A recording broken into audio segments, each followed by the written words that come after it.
तो good morning students. बच्चों, आज का हमारा टॉपिक है टैक्सोनॉमिकल एड।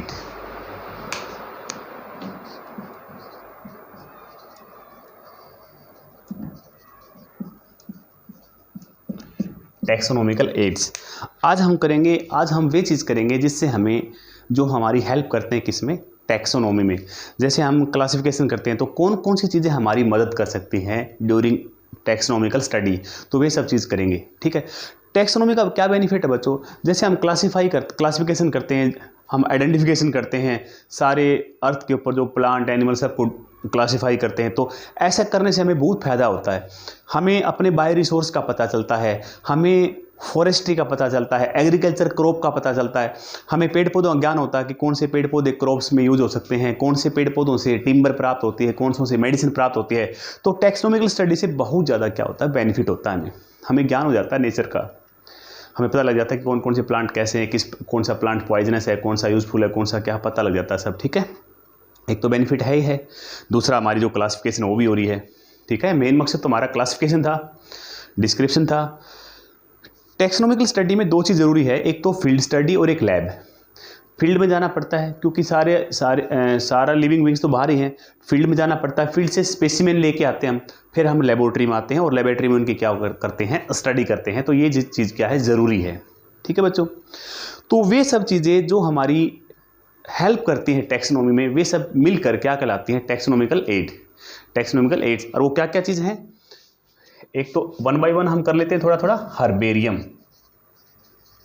हर्बेरियम, दूसरी है बोटेनिकल गार्डन्स, और तीसरा है जूलॉजिकल पार्क। ठीक है बच्चों, अगला है म्यूजियम। ठीक है, और पांचवा है लास्ट में आपके की। और उसके बाद लास्ट में कुछ चीज़ें रखी हैं जिसमें कुछ लिख रखा है, जैसे फ्लोरा, मैनुअल। ठीक है, फ्लोरा, मैनुअल, ठीक है, कैटलॉग, मोनोग्राफ। ये जो लास्ट वाली है तो बुकलेट है, सारी की सारी क्या है, बुकलेट, यानी कि किताबें ही, ये बुक हैं जिनके अंदर काफ़ी डिस्क्रिप्शन है, नॉलेज है। तो ये सब चीज़ें जो मैंने आपके सामने लिखी हैं, ये सब चीज़ें आपकी हेल्प कर सकती है ड्यूरिंग टैक्सोनॉमिकल स्टडीज़। तो इनको थोड़ा थोड़ा वन बाय वन कर लेते हैं हम, क्या क्या होती है। तो सबसे पहला इसमें क्या लिखा मैंने, हर्बेरियम क्या होता है बच्चों? इसमें जैसे हम वाइल्ड एरिया में घूम रहे हैं, या जैसे हम किसी गार्डन में चले गए, बोटेनिकल गार्डन में, तो वहाँ पर काफ़ी सारे प्लांट हैं, तो हम क्या करते हैं, प्लांट के स्पेसिमेन लेते हैं। जैसे एक प्लांट है, उसका आपने लीफ को तोड़ लिया, फिर उस लीफ को क्या करते हो आप, ड्राई करते हो, प्रेस करते हो एक सीट के ऊपर। एक सीट होती है प्लेन सीट, उसके ऊपर ड्राई करके, प्रेस करके उसके ऊपर माउंट कर देते हो सेलोफोन से, या जैसे आपको चिपका देते हो उसके ऊपर। ठीक है, याद इसको आपने रखना है। ठीक है, जो सीट का साइज होता है, वो जो स्टैंडर्ड साइज होता है सीट का, जिसके ऊपर आप हर्बेरियम बनाते हो, वो होता है 30x45 सेंटीमीटर। 30x45 सेंटीमीटर का साइज होता है, जिसके ऊपर आप स्पेसिमेन को चिपकाते हो। चिपकाने के लिए आप किसी गम्स का या सेलोफोन का यूज़ कर सकते हो। क्लियर? ठीक है, जैसे मान लो ये एक हर्बेरियम सीट है इस तरह की। ठीक है, इसके ऊपर आपने एक स्पेसिमेन ले लिया, कोई किसी प्लांट का स्पेसिमेन है ये, इसको आपने सेलोफोन से क्या कर दिया, आपस चिपका दिया। ठीक है, क्लियर? उसके बाद फिर हम क्या करते हैं, यहाँ पर जिस प्लांट का हमने स्पेसिमेन लिया है, ओरिजिनल स्पेसिमेन, उस प्लांट्स के बारे में थोड़ा सा यहाँ पर राइट साइड में हम डिस्क्रिप्शन लिखते हैं। यहाँ पर उसका कॉमन नेम क्या है प्लांट का, उसका साइंटिफिक नेम क्या है, ठीक है, डेट ऑफ कलेक्शन, फैमिली क्या है, और कलेक्टर नेम, जिसने कलेक्शन किया उसका name, date of collections, family क्या है प्लांट की, और प्लांट का बॉटनिकल नेम और कॉमन नेम। ये सब चीज़ें यहाँ पर हम लिख देते हैं। तो ये एक सीट के ऊपर एक स्पेसिमेन हो गया। इस प्रकार हम एक पूरी फाइल तैयार हो जाती है, जिसको हर्बेरियम बोलते हैं। मान लो एक काफ़ी सारी सीट्स होती है, तो हर सीट्स के ऊपर किसी न किसी प्लांट का कोई स्पेसिमेन होता है। तो ये हर्बेरियम हम तुरंत लेबोरेटरी में रख लेते हैं, और ये काम आती रहती है। जैसे एक स्टूडेंट्स का बैच चला गया, अगला आ गया, तो अगले बच्चे देख लेते हैं हर्बेरियम में, वो स्टडी कर लेते हैं। कि ये इस प्लांट्स का स्पेसिमेन है, ये इसका। फिर वो बच्चे जब वाइल्ड एरिया में जाते हैं तो वो तुरंत पहचान लेते हैं, तुरंत क्विक रेफरेंस में जो होती है एरिया में, तुरंत बच्चों को पता चला ये प्लांट तो हमने वहाँ पर हर्बेरियम में देखा था और ये प्लांट्स तो ये है, तो ये हमारी हेल्प करते हैं। ठीक है बच्चों, तो हर्बेरियम को साथ रखकर हम वाइल्ड एरिया में जा सकते हैं, टैक्सोनॉमिकल स्टडी में हमारी क्या करेगी, वो हेल्प करेगी। ठीक है, इसको आपने याद रखना है। दूसरा आपको क्या बताया था, दूसरी जो टैक्सोनॉमिकल एड है वो क्या है, बोटेनिकल गार्डन। बोटेनिकल गार्डन, ठीक है, बोटेनिकल गार्डन। बोटेनिकल गार्डन्स क्या होते हैं, ये एक जगह होती है जहाँ पर प्लांट्स लिविंग कंडीशन में होते हैं, ग्रोइंग कंडीशन में, मतलब एक एरिया होता है जहाँ पर प्लांट्स को हमने लिविंग कंडीशन में रखा होता है। ठीक है, जहाँ पर काफ़ी सारे प्लांट उगा रखे होते हैं और हर प्लांट के ऊपर एक प्लेट लगी होती है जिसके ऊपर उस प्लांट्स का कॉमन नेम और बोटेनिकल नेम और उसकी फैमिली लिखी होती है। तो बोटनिकल गार्डन में बायोलॉजी के स्टूडेंट्स जो होते हैं, हम प्रैक्टिकल में बोटनिकल गार्डन में बच्चों को लेके जाते हैं हमेशा। हमारे आसपास बोटनिकल गार्डन है, जैसे चंडीगढ़ के अंदर, दिल्ली के अंदर और हिसार यूनिवर्सिटी है उसके अंदर भी बोटनिकल गार्डन है। तो वहाँ पर काफ़ी सारे प्लांट्स हैं, हर प्लांट्स के ऊपर जो है ना उनके name, botanical name, common name लिखे होते हैं। तो काफ़ी एक अच्छी जर्नी होती है, वहाँ पे काफ़ी हमें नॉलेज मिलती है कि ये प्लांट ये है। ठीक है, तो वहाँ पर काफ़ी सारे हम प्लांट स्टडी कर लेते हैं। वैसे ही प्लांट हमें जब बाहर नज़र आते हैं तो उनको हम पहचान लेते हैं, भाई ये प्लांट तो वो था, ये प्लांट फाइकस का था, ये प्लांट साइकस का था। ठीक है, तो हमें काफ़ी पता लग जाता है। ठीक है, तो बोटेनिकल गार्डन, इंडिया में भी बोटेनिकल गार्डन है काफ़ी सारे।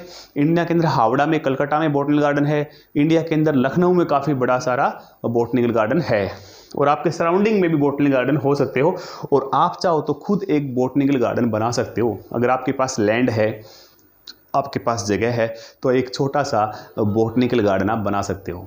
क्लियर, क्योंकि यू आर बायोलॉजिकल स्टूडेंट्स, तो आप कर सकते हो ऐसा काम। ठीक है बच्चों, तीसरी है जूलॉजिकल पार्क। जूलॉजिकल पार्क जो है, इनको कॉमनली क्या बोलते हैं, जू बोलते हैं। क्या बोलते हैं, जू। ये वो जगह होती है जहाँ पर जंगली जानवरों को, जो जंगल में जानवर होते हैं उनको हम प्रिजन कंडीशन में रखते हैं, पिंजरों में रखते हैं। ठीक है, और यहाँ पर काफ़ी लोग घूमने जाते हैं, एक जर्नी जिससे हमारा नेचर के प्रति लगाव पैदा होता है। यहाँ पर एनिमल्स को रखा जाता है और साथ साथ में उनकी ब्रीडिंग भी कराई जाती है ताकि उनकी जनरेशन आगे चलती रहे। तो यहाँ पर भी जो भी अलग अलग एनिमल्स होते हैं उनके कॉमन नेम, उनके जूलॉजिकल नेम वहाँ पर एक प्लेट होती है, उसके ऊपर लिखे होते हैं। तो वे एनिमल अगर हम रियल में देख लें, उसके बाद अगर ऐसे एनिमल को हम वाइल्ड में देखते हैं तो हम उनको पहचान लेते हैं कि हाँ ये एलिमेंट तो विल्डरबीस्ट है, ये जेबरा है, ये है। ठीक है, तो ये काफ़ी बढ़िया रहती है इनकी विजिट भी करनी भी। ठीक है, ये तो आपकी किस में आते हैं, टैक्सोनॉमिकल एड में आते हैं। अगला कौन सा है, इंडिया में काफ़ी सारे जूलॉजिकल पार्क हैं बच्चों। तीसरा चौथा कौन सा बताया आपको, म्यूजियम। ठीक है, म्यूजियम के अंदर आपको हर तरह के स्पेसिमेन मिल सकते हैं, प्लांट्स के भी मिल सकते हैं, एनिमल के मिल सकते हैं। ठीक है, ओके क्लियर। म्यूजियम के अंदर काफ़ी कुछ मिक्सिंग होता है। म्यूजियम के अंदर, इंडिया में काफ़ी म्यूजियम है। म्यूजियम में आप जाओगे तो वहाँ पर कुछ रूल रेगुलेशन आपको फॉलो करने पड़ते हैं, पीसीस को टच नहीं करना होता। तो वहाँ पर प्लांट के स्पेसिमेन मिल जाएंगे आपको, एनिमल के स्पेसिमेन मिल जाएंगे आपको। ठीक है, वहाँ पर इंसेक्ट बॉक्स मिल जाएंगे जिनके अंदर इंसेक्ट होते हैं काफ़ी सारे अलग अलग, जिनको पिनिंग करके रखा गया है। पहले डेड करते हैं और फिर उनको पिनिंग करके, मतलब डेड कंडीशन में होते हैं सारे। कई एनिमल ऐसे होते हैं जो बड़े साइज़ के होते हैं, जैसे मंकी है या बियर है, तो उनमें क्या होता है, उनकी रियल बॉडी होती है। तो जब वो मर जाते हैं तो उनके अंदर का जो विसेरा उसको निकाल लेते हैं, सॉफ्ट ऑर्गन को, उस अंदर रुई भर देते हैं और उनकी स्किन को सील देते हैं, तो बाहर की बॉडी इंटैक्ट रहती है। ठीक है, कुछ केमिकल डाल देते हैं ताकि ख़राब ना हो, तो उनको बोलते हैं स्टफ़। उन ऐसी कंडीशन को क्या बोलते हैं, स्टफ़ एनिमल्स। तो म्यूजियम में आपको काफ़ी कुछ देखने को मिल सकता है। ठीक है, उसके बाद 5वां आपकी किताब में क्या लिखा है, की। देखो अब तक तो सारी चीज़ वो है जो आपको फिजिकली दिखाई देती है। जो की है ये एनालिटिकल होती है, एनालिटिकल होती है, ये हमें खुद बनानी पड़ती है बच्चों। इसमें करेक्टर बनाते हैं हम करेक्टर की चॉइस रखते हैं इसमें। आपने अलग अलग कैटेगरी पढ़ी है, हर कैटेगरी में अलग अलग टैक्सोन है और हर टैक्सोन के लिए अलग अलग की है। फैमिली के लिए अलग की है, जीनस के लिए अलग की है, ऑर्डर के लिए अलग की है, क्लास के लिए अलग की है, किंगडम के लिए अलग की है। ठीक है ना, तो अलग अलग की है। तो इसमें 2 कैरेक्टर साथ साथ चलते हैं, 2 चॉइस। एक चॉइस को आपको एक्सेप्ट करना होता है, एक को रिजेक्ट करना होता है। ठीक है, तो जो भी मान ले आपके पास कोई ये स्पेसिमेन है, ये प्लांट एनिमल कुछ भी हो सकता है, इसके ऊपर आप की लगाते हो। फिर आप मान ले कोई एनिमल है तो इसके ऊपर आप की लगाते हो कि ये क्या है, इसकी स्किन कैसी है, ड्राई है या सॉफ्ट है। अगर ड्राई है तो सॉफ्ट को काटा मार दोगे, ड्राई को, फिर ड्राई के बाद देखना कैसे चलता है, रेंग के चलता है, तो आप समझ जाओ क्या ये रेप्टाइल है। तो ऐसे मतलब चॉइस ऑफ कैरेक्टर बनाते हैं हम और आगे बढ़ते रहते हैं, हर स्टेटमेंट लीड होती है और हम अपने फाइनल गोल पे पहुंच जाते हैं। तो इनकी थोड़ी हमने प्रैक्टिस करनी पड़ती है, तो ओके, ज़्यादा मुश्किल ये नहीं है। उसके बाद कुछ चीज़ और हैं जो हमारी हेल्प कर सकती है किसमें, टैक्सोनॉमी में, जैसे फ्लोरा।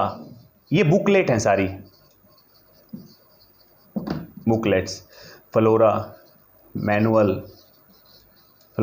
मैनुअल, ठीक है, मोनोग्राफ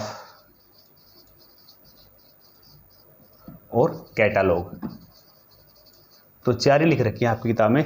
तो ये सब बुकलेट हैं, किताबें हैं, इनको पढ़कर भी हमें काफ़ी सारी, इनको पढ़ने के बाद भी हमें काफ़ी सारी हेल्प मिल सकती है किसमें, टैक्सोनॉमिकल एड्स में, ठीक है। फ्लोरा के अंदर क्या होता है, किसी एरिया के प्लांट्स का विवरण होता है, मतलब एक एरिया है, कोई एरिया है तो वहाँ पर पाए जाने वाले जो प्लांट्स होते हैं उनकी लिस्ट होती है। इट इज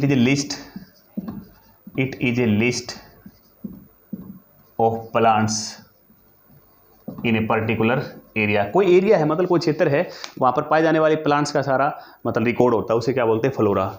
और फ्लोरा से ही क्या बनती, मैनुअल। फ्लोरा से ही मैनुअल कब बनती है, किसी एरिया में पाए जाने वाले प्लांट्स है, अगर उनका पूरा विवरण है, उनकी डिस्क्रिप्शन, इकोलॉजी, एडेप्टेशन, सब कुछ अगर पूरा रिकॉर्ड है तो फिर वो क्या बन जाती है, मैनुअल। तो मैनुअल में क्या होता है, मैनुअल के अंदर भी प्लांट का रिकॉर्ड होता है लेकिन डिटेलिंग ज़्यादा होती है, इफ मोर डिटेलिंग, अगर मोर डिटेलिंग को हम ऐड कर देंगे फ्लोरा के अंदर अगर ज़्यादा डिटेलिंग को ऐड कर देंगे तो फ्लोरा ही क्या बन जाएगी, मैनुअल बन जाएगी। मोनोग्राफ में क्या होता है, मोनोग्राफ भी एक बुक है, इसमें सिंगल टैक्सोन के बारे में, डिस्क्रिप्शन ऑफ सिंगल टैक्सोन के बारे में इसमें आपको नॉलेज मिलेगी। सिंगल टैक्सोन ले, जैसे मैमेलिया है, मैमेलिया एक टैक्सोन है, तो उस मोनोग्राफ में मैमल्स के बारे में केवल आपको नॉलेज मिलेगी। या फिर पैंथेरा है, तो पैंथेरा एक जीनस है, एक टैक्सोन है, तो पैंथेरा में जो भी एनिमल्स आते हैं उनके बारे में यहाँ पर पूरा क्या मिलेगा आपको, डिस्क्रिप्शन मिलेगा। मतलब सिंगल टैक्सोन के बारे में जो बुक बताती है उसे क्या बोलते हैं, मोनोग्राफ। और जो कैटालॉग है ये भी बुक होती है, इसमें जो अल्फाबेटिक अरेंजमेंट होती है, अल्फाबेटिकल ABCD, तो ए से किसके नाम आते हैं, बी से, अल्फाबेटिकल अरेंजमेंट होती है ऑर्गेनिजम्स की, उसके क्या बोलते हैं, कैटालॉग। तो इस प्रकार ये टैक्सोनॉमिकल एड हमारी हेल्प कर सकती है बच्चों, ठीक है। तो फर्स्ट चैप्टर आपका खत्म हो गया है, हम सेकंड चैप्टर स्टार्ट करेंगे आपका biological classifications. Thank you lot बच्चों।